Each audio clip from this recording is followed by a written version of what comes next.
Salut à tous et bienvenue sur AZ237. Lors d'une expédition en Antarctique, alors que l'hiver polaire s'installait, le docteur Leonid Rogozov tomba gravement malade. Il devait être opéré et, étant le seul médecin de l'équipe, il réalisa qu'il devrait réaliser l'opération lui-même. Cette histoire est l'exemple d'un courage et d'une volonté de vivre qui ne peuvent que nous inspirer. Regardons-la. Mais avant de commencer, j'aimerais vous rappeler qu'après avoir regardé cette vidéo, vous pouvez faire un tour sur notre chaîne pour découvrir de nombreuses histoires à la fois incroyables, intéressantes et émouvantes. Et n'oubliez pas de vous abonner à la chaîne et d'activer la cloche de notification si vous êtes nouveau parmi nous.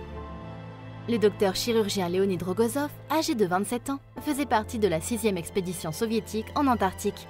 Une équipe de 12 personnes qui avait été envoyée pour construire une nouvelle base à l'oasis de Shirmacher. La station Novolazarevskaya fut opérationnelle à la mi-février 1961. Et une fois leur mission terminée, le groupe s'installa pour passer les mois d'hiver hostiles. Mais à la fin du mois d'avril, Rogozov commença à se sentir fatigué, faible et nauséeux. Plus tard, une forte douleur apparut sur le côté droit de son abdomen. Sa vie était en danger. Et il n'avait aucun espoir d'obtenir une aide extérieure. En tant que chirurgien, il n'a eu aucune difficulté à diagnostiquer une appendicite aiguë, explique son fils Vladislav. Il avait opéré cette maladie à de nombreuses reprises et dans le monde civilisé, c'est une opération de routine. Mais malheureusement, il ne se trouvait pas dans le monde moderne, mais plutôt au milieu d'un désert polaire. Le voyage de la Russie en Antarctique avait duré 36 jours de mer, et le bateau ne reviendrait pas avant un an. Il était impossible de voler à cause de la neige et des blizzards. Il était confronté à une situation très difficile de vie ou de mort, dit Vladislav. Il ne pouvait attendre aucune aide et devait tenter de s'opérer lui-même. Cette option était certes la plus incroyable, mais en même temps la plus plausible. Rogozov savait que son appendice pouvait éclater, et que si cela se produisait, il en mourrait presque certainement. Et pendant qu'il réfléchissait à ces options, ses symptômes empiraient. Il devait ouvrir son propre abdomen pour retirer ses intestins, raconte Vladislav. Il ne savait pas si c'était humainement possible. En outre, c'était la guerre froide, l'Est et l'Ouest s'affrontant dans les courses nucléaires, spatiales et polaires, dont le poids reposait sur les nations et les individus. Le commandant en charge de la base devait obtenir l'autorisation de Moscou pour que l'opération puisse avoir lieu. Si mon père échouait et mourait, le programme antarctique soviétique ferait l'objet d'une publicité négative, explique Vladislav. Rogozov prit cependant sa décision. Il préféra pratiquer une auto-appendicectomie plutôt que de mourir sans rien faire. Je n'ai pas dormi de la nuit, j'ai mal comme un diable. Une tempête de neige fouette mon âme, gémissant comme 100 chacals. Toujours pas de symptômes évidents indiquant une perforation imminente, mais un pressentiment oppressant se plane sur moi. Ça y est, je dois réfléchir à la seule issue possible, m'opérer moi-même. C'est presque impossible, mais je ne peux pas croiser les bras et abandonner, écrivit-il dans son journal. Rogozov élabora un plan détaillé du déroulement de l'opération et attribua à ses collègues des rôles et des tâches spécifiques. Il désigna 2 assistants principaux pour lui passer les instruments, positionner la lampe et tenir un miroir. Il prévoyait d'utiliser le reflet pour voir ce qu'il faisait. Le directeur de la station était également présent dans la pièce, au cas où l'un des autres s'évanouirait. Il était tellement systématique qu'il leur a même indiqué ce qu'il fallait faire s'il perdait connaissance. Comment lui injecter de l'adrénaline et pratiquer la ventilation artificielle, raconte Vladislav. Je ne pense pas que cette préparation aurait pu être meilleure. Une anesthésie générale était hors de question. Il s'administra un anesthésique local à la paroi abdominale. Mais une fois l'incision effectuée, l'ablation de l'appendice devait se faire sans autre soulagement de la douleur, afin de garder la tête aussi claire que possible. Mes pauvres assistants, au dernier moment je les ai regardés. Ils étaient là dans leur tenue blanche de chirurgien, plus blanche qu'eux-mêmes, écrivit Rogozov plus tard. Moi aussi j'avais peur. Mais lorsque j'ai pris l'aiguille avec la novocaïne et que je me suis fait la première injection, je suis passé automatiquement en mode opérationnel. Et à partir de ce moment-là, je n'ai plus rien ressenti. Rogozov avait l'intention d'utiliser un miroir pour l'aider à l'opérer. Mais il trouva que sa vue inversée était trop gênante. Alors il finit par travailler au toucher, sans gants. Alors qu'il atteignait la partie finale et la plus difficile de l'opération, il perdit presque conscience.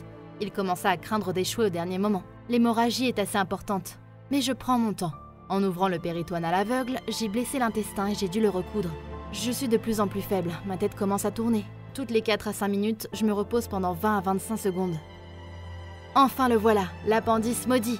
Avec horreur, je remarque la tache sombre à sa base. Cela signifie que juste un jour de plus et il aurait éclaté.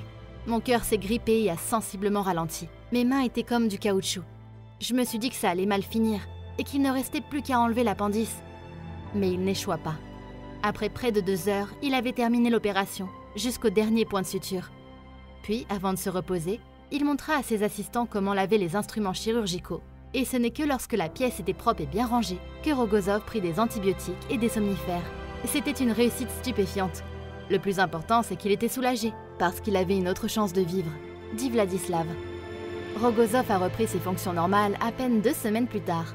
J'étais étudiant en médecine au début des années 60 et je me souviens qu'on nous a appris ce qu'il fallait faire si nous nous retrouvions en Antarctique avec une appendicite. On nous disait de nous asseoir en position verticale, les genoux remontés jusqu'à la poitrine. Ainsi, si l'appendice éclatait, nous avions dans cette position les meilleures chances de voir le pus s'écouler dans le fond du bassin et s'émurer dans un abcès, plutôt que d'infecter le patrimoine, la membrane qui recouvre l'intérieur de l'abdomen.